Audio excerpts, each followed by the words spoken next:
It started with a threat, another one. Donald Trump, in his usual style, floated the idea of slapping Canada with steep tariffs.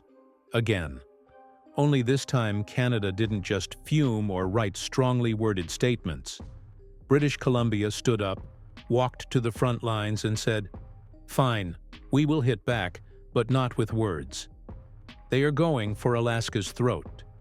You see, Alaska may be a proud U.S. state, but it's physically cut off from the rest of America. Its highways, shipments, and food supply, they all pass through British Columbia.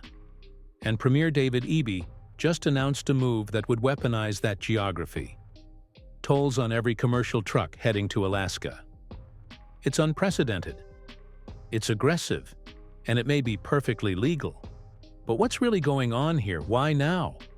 What's the real cost of this toll war? In this video, let's break it down. The warning didn't come in the form of a tweet or a whisper behind closed doors.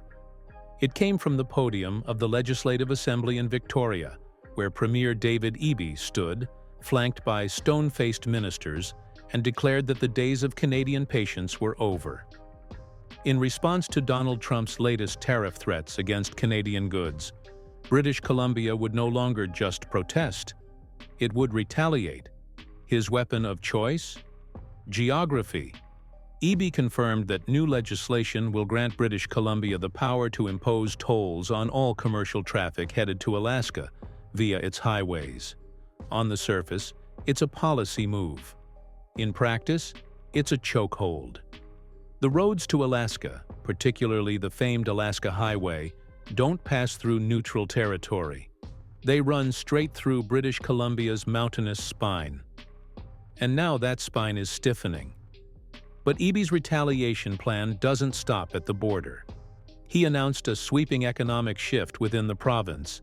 Government agencies are being instructed to stop purchasing U.S. products where possible, especially from Republican-led states. BC liquor stores will begin removing American-made alcohol, a move designed to strike both economically and culturally. At the same time, Eby's team is crafting a strategy to enhance trade between Canadian provinces, a long overdue effort to reduce dependence on the U.S. supply chain altogether. But hitting Alaska is the deadliest move. This isn't about hating Americans. This is about targeting the fault line of American overconfidence. Alaska, isolated from the continental U.S., relies on Canada for almost every overland shipment, from groceries and medical equipment to military hardware. And that makes it a perfect pressure point. Trump played hardball with tariffs. Eby responded by reaching for the map. And now, as the legislation prepares to move through the provincial assembly, the question isn't whether tolls will happen.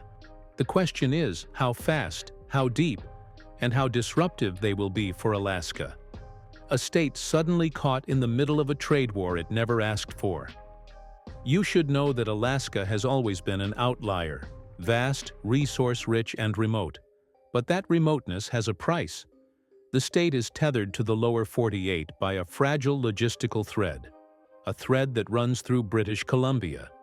Now David Eby is pulling that thread, and Alaska is watching the whole system unravel.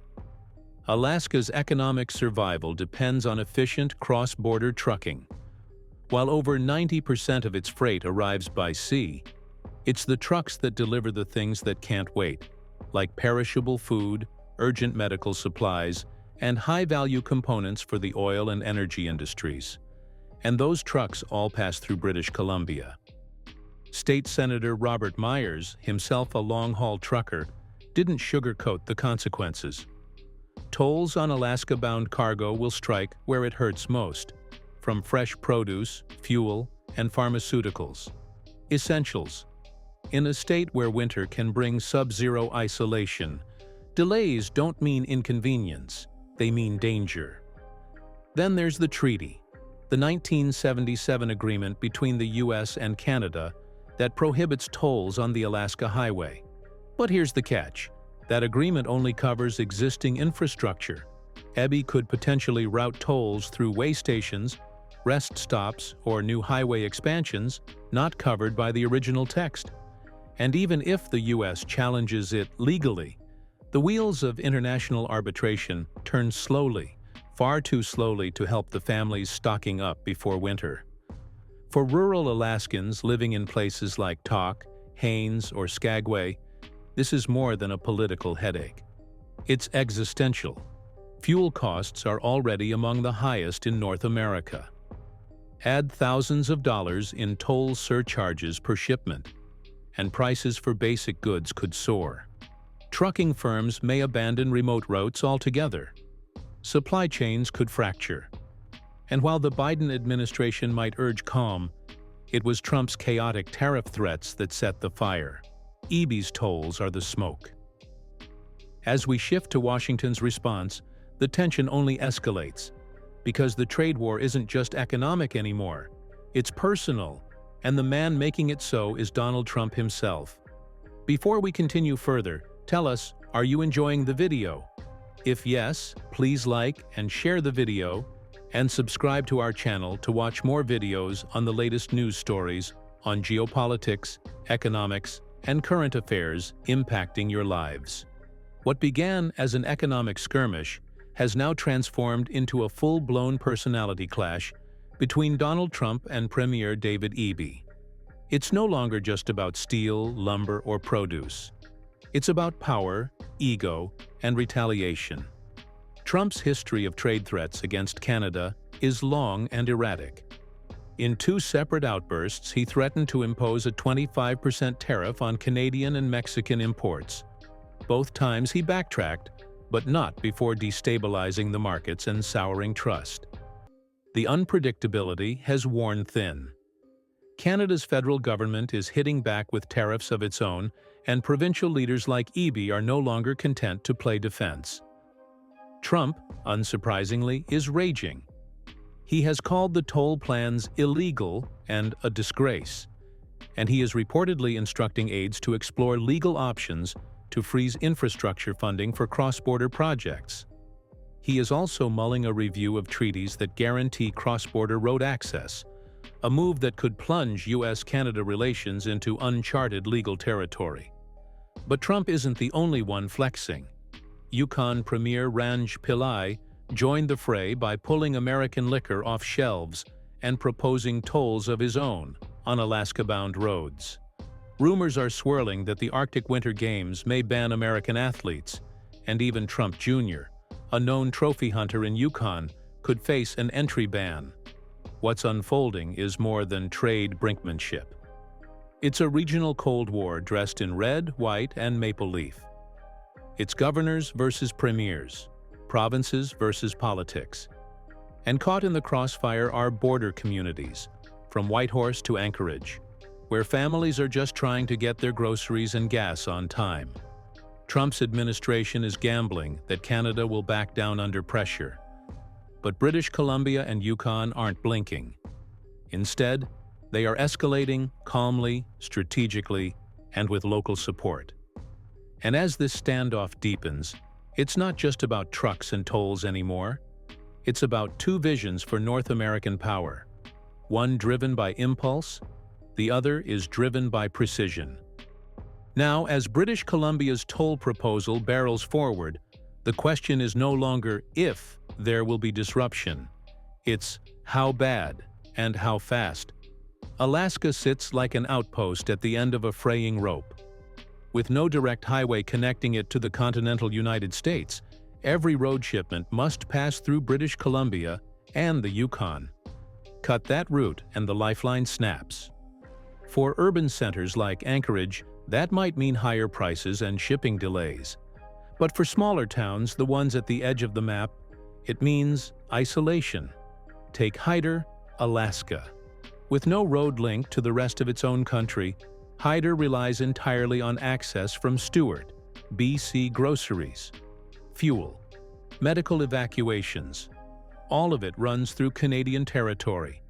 If tolls rise or the flow is disrupted, Hyder becomes functionally cut off. And it's not alone.